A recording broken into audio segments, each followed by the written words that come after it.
During bear markets, are there great opportunities? Yes, if you are a long-term investor. Today, I'm going to be looking at some of the best undervalued stocks that I can find for the month of August. Let's go ahead and get into it now. Because we're looking for undervalued stocks, let's go ahead and look at the state of the market. I like to start out with the Big Money Index, which is a great and powerful indicator of the flow of money in the market. All right, so this blue line here is measuring big money buy signals versus big money sell signals on thousands of stocks. Okay, so what does that mean? A big money buy signal, those are stocks that are going up on big volumes, breaking through price ranges indicative of someone buying the shares. Same thing on the sell side. So if a stock is falling really hard, volumes are increasing, it could be indicative of someone getting out of a position. So whenever we reach this green horizontal line here, that's the oversold area. All right, we just hit that late last week for one whole day.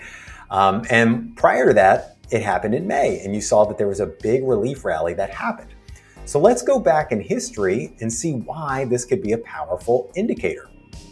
We got oversold during the pandemic. Those March lows, that preceded a monster rally in markets. Okay, so look, oversold briefly, then the big money starts to go back into stocks and leads the shares higher. Now, check this out. Let's just go back to 2011. And what do you see? Every time, just about, when we go oversold, it tends to be near the lows of the market. So is that going to be the case now? I don't know, but history does suggest that we could be looking at double-digit gains 1 to 2 years out. So if that is the setup, let's start looking at great stocks. So the market is clearly oversold. We're seeing a lot of selling relative to buying. That just means that there could be some long-term opportunity, which reminds me, none of this is personalized advice of any kind, just trying to make you a better investor, and always focus on great businesses and think long-term. So where is the opportunity, in my opinion? I think it's going to be in some of the most beaten down sectors. And a good way to see that is with data. So this is the technology sector. We got one technology stock we're going to be looking at today. And these are all the technology stocks, the buys and sells mapped against XLK ETF in our data. So if you see big red bars, that means there's a lot of stocks getting sold that day. If you see some blue bars, that means that there's a few stocks getting bought. But the overwhelming trend year to date has been big selling. Now, we're starting to see that selling has begun to slow. So that is a positive sign. Where else are we going to be looking? Obviously, discretionary. This has been one of the worst performing groups year to date, right? People are worried about inflation.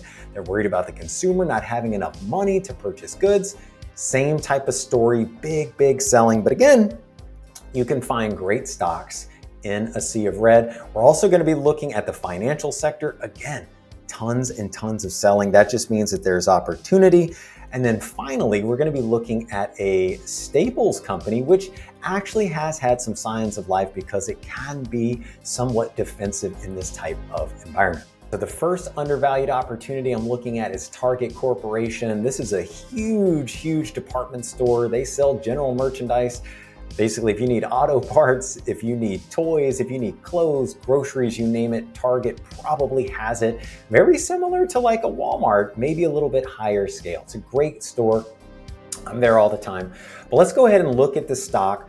Now, this is the big money chart. So this is telling us the days when the stock saw big money selling or big money buying. In a bear market, you're going to see a lot more selling than you will buying. So clearly, recently, the stock has definitely been hit. They had an earnings report where they missed earnings big time. Basically, their input costs were out of control, and that fell to the bottom line as a big negative. People were not excited about that. However, listen, if inflation is starting to thaw, that could mean the Target is going to be benefiting over the next months and years to come. So let's go ahead and take a look back historically. I'm going to remove the buys. This is really cool. Typically, whenever a great stock gets sold, it could be a great buying opportunity. Not always, but you can see here these prior times, the stock did have a little bit of a relief rally. Who knows if that's going to be the case now, but it does seem that this stock is actually getting into potential value territory. If the inflation picture starts to get a little bit better, Target could benefit. Over here to the right, we're looking at this blue signal. That just means that at this point in our data, it was one of the top 20 ranked stocks in our research. So let's see why it might be ranking relatively strong. Well, on the fundamentals, 1-year sales growth of Starbucks, 13%. That's strong. 3-year sales growth is 12%. Now check this out. They are expected to grow their EPS 41%. So that is very healthy. You want to find companies that are expected to grow their earnings, right? Stocks follow earnings. It's got a profit margin of 6.6%. Also, I should note that their dividend yield, their forward dividend yield is 2.8%. That is very, very strong. Let me get out of the way over here. Where is this stock getting penalized? Clearly, it is on the technical side. So as an example, the stock is below its 50, 100, and 200-day moving average. So it is getting penalized there, and it's potentially undervalued. The number 2 stock is a discretionary name. This is SBUX Corporation. Full disclosure, I own this in personal and managed accounts. Look, they sell coffee. Easy to understand business. They've got thousands and thousands of stores all over the world. They're everywhere. I walk around up here in New York. It is pretty awesome. Starbucks is everywhere. So that doesn't mean that the stock has not been penalized for being a discretionary name, right? People are worried about gas prices.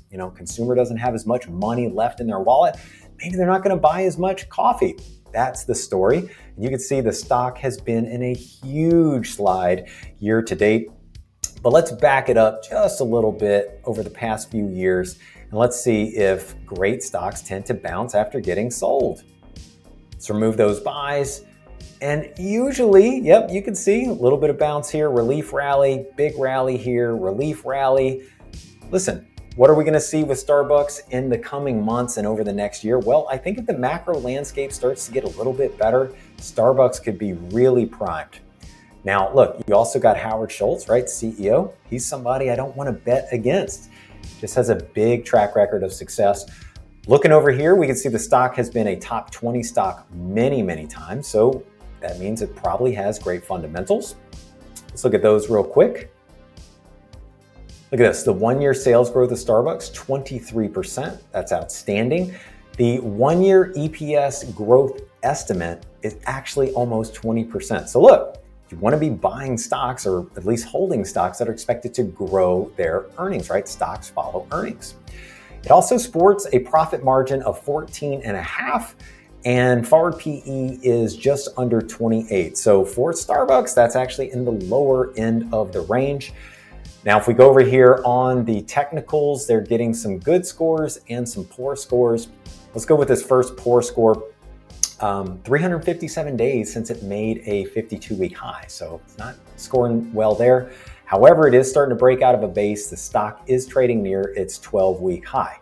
Some other things that are great about Starbucks has got a forward yield of 2.4%. And their 1-year estimated sales growth is 10.2%. So they're expected to grow. That is positive. Let's look at another undervalued opportunity, in my opinion, and that is Lowe's companies. Full disclosure, I own this in managed accounts. So Lowe's, listen, if you're going to be doing any work around the house, you're going to be buying some appliances, Lowe's got you covered, right? They've got tons and tons of stores all over the US.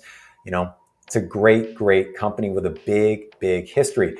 Now, because it's discretionary, the stock has literally been sold big time, right? People are worried about what's going on in the mortgage market, right? Interest rates continue to surge.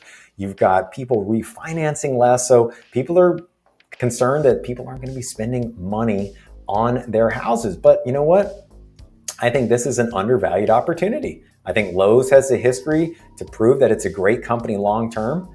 And look, typically whenever you see sell signals like this, you do see a nice little relief rally. So we'll see what happens in the coming year. Is this a great company historically? Well, we can see the stock has been a top 20 name many, many times.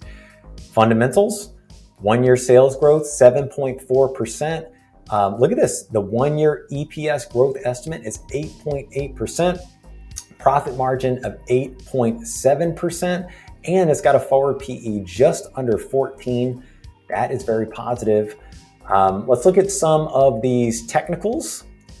It's got a lot more poor than it does good. That's because 220 days since its 52-week high.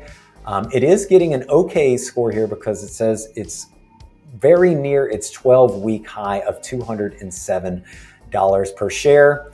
Now let's look at 1 year estimated sales growth. I'm looking at another sheet, 1.6%. That is solid. The PEG ratio is 0.58 and forward dividend yield is 2.3%. So solid all around. This could be a potential undervalued opportunity. For number 4, let's look at a financials company, Mastercard Incorporated. Phenomenal growth company.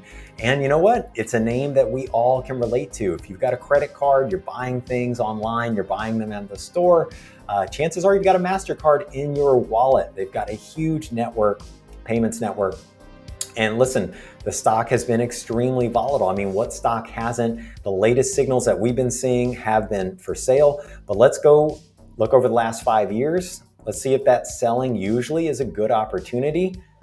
And it actually is. Look at all this. Selling here, stock rallied, etc. So it's not always the case that you want to be buying a sell-off, but when it's a high quality stock that has many instances where it's been a top ranking stock, it has been in our research many times, that tells you that chances are it's a very strong company, probably is a great business you want to be betting on over the long term. So let's look at some of the fundamentals. The 1 year sales growth, 23%. That's outstanding. They're expected to grow their EPS 20%. If I can tell you or teach you anything, just follow companies that continue to grow their earnings. All right. Forward PE, it's a little elevated at 31 times, but it's a high quality company. If we look at their technicals, definitely a few poor signals here, but if there's a good sign, it's up 6.5% over the past month. That is very strong. And it has a little bit of a dividend, 0.6%. Great company. Let's look at our number 5 stock. This is a technology company, Qualcomm. Full disclosure, I own this in personal and managed accounts. Semiconductor firm, right? So they make high quality chips. They're a big supplier to Apple. Just a great company all around, big history. We look over the past year, definitely chips have been for sale, right? People are worried about contracting GDP. Well, semiconductors are not immune. We do see the stock is starting to try and rally here, but let's go back a little bit, past 5 years, remove those buys. Historically, when great companies get on sale, can be an opportunity. Now, has it been a great company over the long term? Wow, even going back into, the back test, tons and tons of times where this was a top ranking stock. That's exactly what you want to see whenever you're looking for long-term opportunities. Look at this, 1 year sales growth, 42%. That is great. They're expected to grow their EPS 4.9%. That's awesome. Profit margin, 26.9%. And it's got a forward PE of 11. So not that bad. Now, there are a couple of good signs on the technicals recently. Stock is up 17.1% over the past month, and it also trades near its 12-week high. Add to it, it's got a forward yield of 2.1%.